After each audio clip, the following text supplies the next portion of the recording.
ये कहानी एक महान शिष्य की। एक बार एक गुरुकुल के गुरुजी एक राज्य में पैदल यात्रा के लिए निकले थे। गुरुजी पैदल यात्रा करते करते भ्रमण करते करते गांव में पहुंच गए। तो वहां उन्हें एक ऐसे व्यक्ति से मुलाकात हुई जो व्यक्ति पहले गुरुजी के यहाँ शिक्षा ग्रहण कर चुका था। और जब गुरुजी ने उस व्यक्ति को देखा तो उस व्यक्ति ने और गुरुजी ने एक दूसरे को पहचान लिया। तभी शिष्य ने गुरुजी का पांव छूते हुए पूछा कि गुरुजी आपको यहाँ कैसे आना हुआ।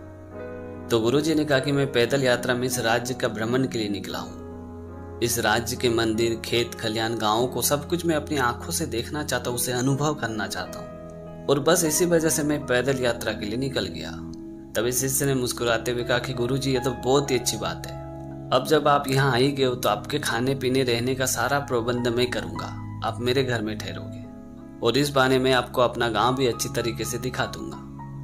तो गुरुजी ने सर हिलाते हुए कहा कि ठीक है, लेकिन मैं कल भर ही तुम्हारे यहाँ रुकूंगा। अगले दिन मैं यहाँ से निकल जाऊंगा, मुझे और भी कई जगह जाना है। तो शिष्य ने खुशी खुशी से कहा कि ठीक है गुरुजी, आपको जैसे अच्छा लगे, आपकी मर्जी। फिर शिष्य ने गुरुजी के लिए रात को खाने पीने का व्यवस्था किया, गुरुजी के लिए सोने का व्यवस्था किया। और अगली सुबह जब गुरुजी उठे तो शिष्य ने अपने गुरुजी को गांव में भ्रमण करने के लिए ले गया।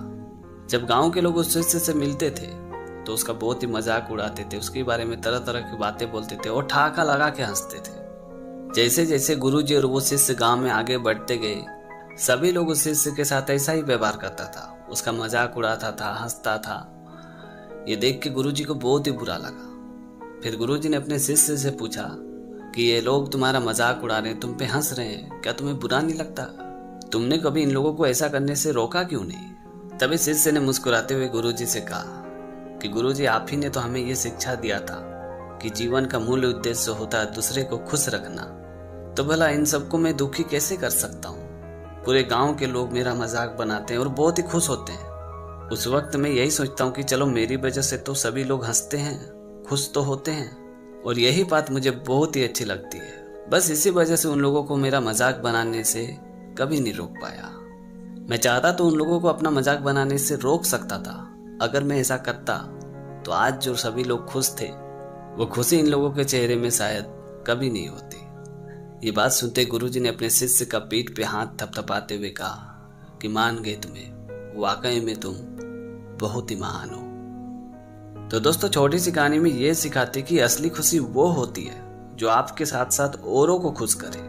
आपकी खुशी किसी के दुख का कारण बनती है तो आपको अधूरी खुशी मिलती है, लेकिन वो दूसरों के लिए पूरी तरह से पीड़ा है, कष्ट है। अब आप ही बताइए, किसी को पीड़ित देखकर, कष्ट देखकर वास्तव में कैसे खुश रहा जा सकता है? इसलिए सच तो यही है कि असली खुशी सबकी खुशी में होता है। कितनी सही बात है ना कि मदद से बड़ा कोई इंश्योरेंस नहीं होता। आप जितना ज्यादा मदद इन्वेस्टमेंट करते हैं, उससे कई गुना ज्यादा हमें वापस मिलती है। आइए इसे कहानी के तौर पे समझते हैं। एक राजा को शेर पालने का बहुत ही शौक था। वो जंगल में जाते थे और खूंखार शेरों को पकड़ के लाते थे। फिर वो राजा उन शेरों को अपने यहाँ पिंजरे में बंद करके रखते थे, उसे पालते थे।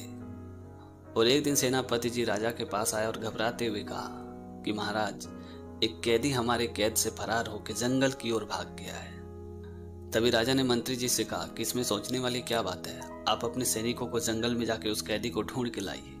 वो कैदी मुझे किसी भी हाल में, किसी भी सूरत में वापस चाहिए। राजा की ये बात सुनते मंत्री जी ने कुछ सैनिकों को उस कैदी को ढूंढने के लिए जंगल में भेज दिया।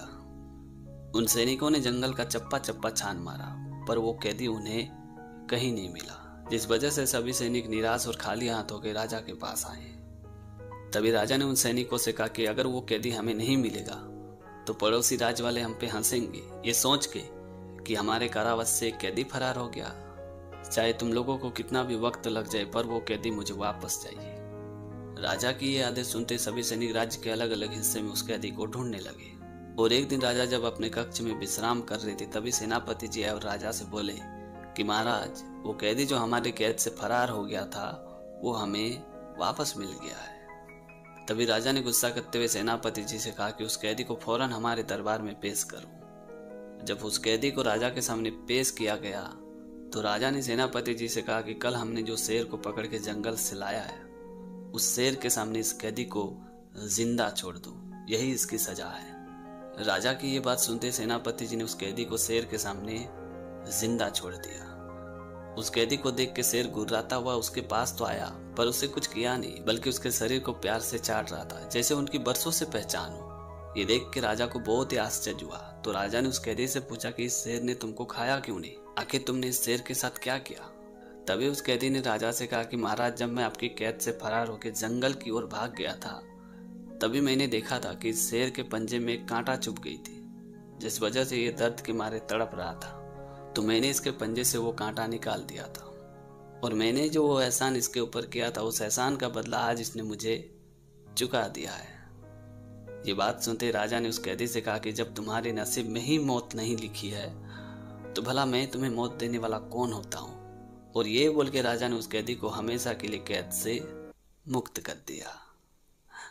एक मैथ के फॉर्मूला को सॉल्व करने के लिए बड़े बड़े प्रोफेसर फेल हो चुके थे, लेकिन उसी फॉर्मूला को एक मामूली सा आदमी ने सॉल्व कर दिया। आखिरकार उस साधारण आदमी ने ऐसा क्या किया जो वो फॉर्मूला चुटकी में सॉल्व हो गया। तो आइए इस किस्से को पूरे डिटेल में सुनते हैं। एक राजा ने एक बहुत ही सुंदर महल बनवाया और महल के मुख्य द्वार में एक गणित का सूत्र लिखवाया और एक घोषणा किया कि इस सूत्र से ये द्वार खुल जाएगा। साथ ही उन्होंने ये घोषणा किया कि इस सूत्र को जो सॉल्व करके इस द्वार को खोलेगा, उसे मैं अपने राज्य का उत्तराधिकारी बनाऊंगा। राजा की यह घोषणा पूरे राज्य में आग की तरफ फैल गई और उस सूत्र को सॉल्व करने के लिए मैथ के बड़े बड़े प्रोफेसर आए और उस सूत्र को देख के सभी वापस चले गए। किसी को कुछ समझ में ही नहीं आता कि आखिर ये सूत्र सॉल्व कैसे होगा। महीने महीने तक कई बड़े बड़े प्रोफेसर आते रहे, उस सूत्र को सॉल्व करने की कोशिश करते रहे, पर किसी से वो सूत्र सॉल्व नहीं हुआ। और जब तक ये इवेंट चलता था, वहां एक गांव का आदमी आता था और हर रोज बैठ के ये सारा प्रोसेस देखते रहता था। बस इस इवेंट का आखिरी दिन था। सभी प्रोफेसर पूरी तरह से हार मान चुके थे, किसी ने उस सूत्र को सॉल्व नहीं कर पाया। तभी वहां बैठा व्यक्ति उठा जो हर रोज इस इवेंट को देखते आ रहा था। वो उठ के महल के दरवाजे को धक्का लगाता है तो वो महल का दरवाजा खुल जाता है। ये देख के सभी बड़े बड़े प्रोफेसर बहुत ही आश्चर्य में पड़ गए। तो राजा और प्रोफेसर समेत सभी लोगों ने उससे पूछा कि तुम्हारे दिमाग में ये आइडिया कैसे आया, ये विचार कैसे आया कि धक्का मारने से दरवाजा खुल जाएगा। तभी उस आदमी ने कहा कि महाराज, मैं हर रोज यहाँ आता था और बैठ के सभी प्रोफेसरों को देखता था कि आखिरकार उन लोग इस सूत्र को कैसे सॉल्व करते, पर किसी भी प्रोफेसर ने इस सूत्र को सॉल्व नहीं कर पाया। जब इतने बड़े बड़े प्रोफेसर इस फॉर्मूला को सॉल्व नहीं कर पाए, इससे साफ जाहिर होता है कि ये सूत्र ही गलत होगा। पर किसी ने इस बात पे ध्यान ही नहीं दिया, बस सभी बिना वजह के रेस में लगे हुए थे। और तब जाके मुझे लगा कि क्यों ना डायरेक्ट दरवाजे को ही धक्का लगाया जाए, शायद खुल जाए। और ये खुल भी गया। तो दोस्तों, छोटी सी कहानी में ये सिखाते कि हमारे भी जीवन में ऐसी कोई समस्या होती ही नहीं है, बस हम अपने विचारों से, अपने सोच से उसे बड़ा बना देते हैं। और ज्यादातर लोग उसी समस्या की कल्पनाओं में खोए रहते हैं और बिना वजह के दुखी रहते हैं। तो दोस्तों, आज की कहानी आपको कैसी लगी कमेंट करके जरूर बताना। और अगर आपने हमारे चैनल को अभी तक सब्सक्राइब नहीं किया है तो प्लीज यार चैनल को सब्सक्राइब कर देना, क्योंकि इस तरह का कंटेंट मैं हमेशा अपने चैनल पे लाते रहता हूँ। तो आज के लिए इतना ही, मिलते हैं अगली वीडियो में एक नए टॉपिक के साथ, एक नई कहानी के साथ। तब तक के लिए जय हिंद, वंदे मातरम।